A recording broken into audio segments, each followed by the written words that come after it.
I'm going to walk through a very quick example of how you can use CafeX as a backend, as a service, behind a front end that's generated by a language model. So what we're going to do here is we're going to take a Figma front end design and an app built in CafeX from which we're going to pull the data. This is the app that's configured inside CafeX. You can see there are 5 APIs here. There are 3 that are a public API, FinHub, and from that we're going to pull some financial information and company information from the internet. And then we've got 2 database tables that we're going to pull through the CafeX data gateway in order to securely serve it to the app. In the case of this last API here, this is actually a composite API that's pulling back multiple tables as one data set. And that's functionality that's available through the data gateway. If I switch over to Figma, this is the UI design that we're going to get the language model to implement.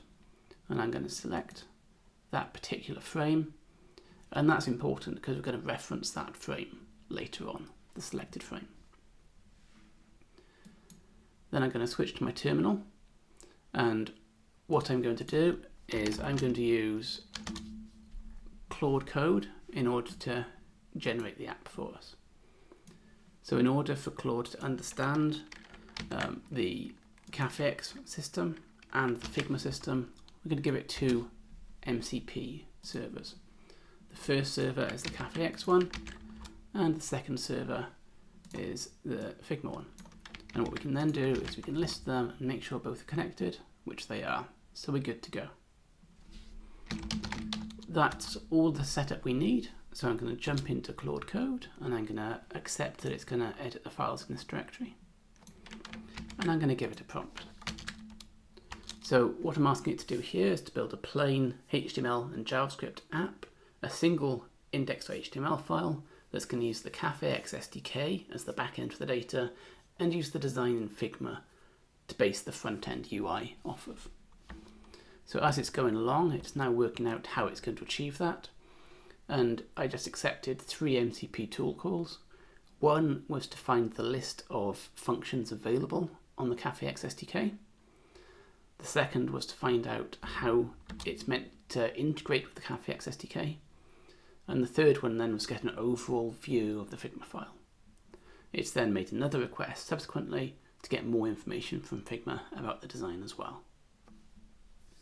What the CafeX SDK is doing is it's looking at the APIs, the workflows, the business rules and everything else that's defined within the app context on the CafeX platform, and it's creating specific functions to call for all of those different features within the app.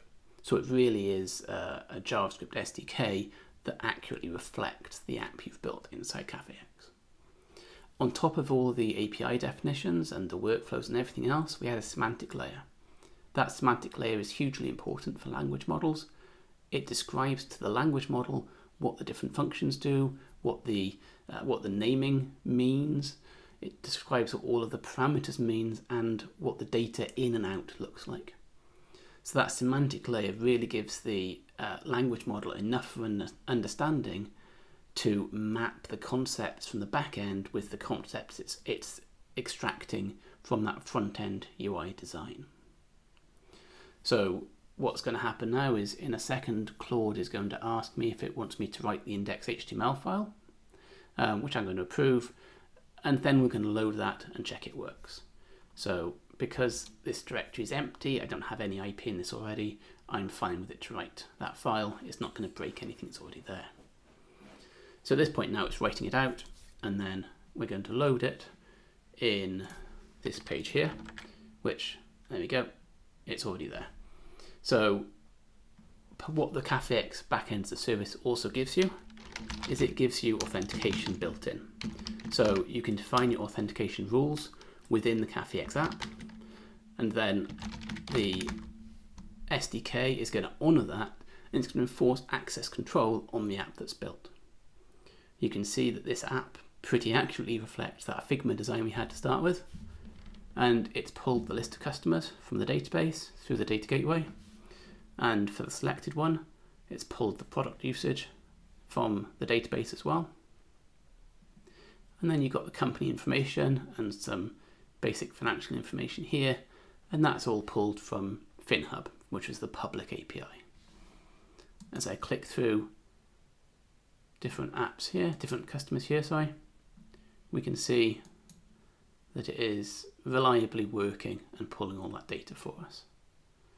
So that's a very quick example of how easy it is to build an app with access control, with properly audited and managed data access from a database and from public APIs, using a UI generated by a language model. So that is the CafeX Backend as a service and the CafeX SDK.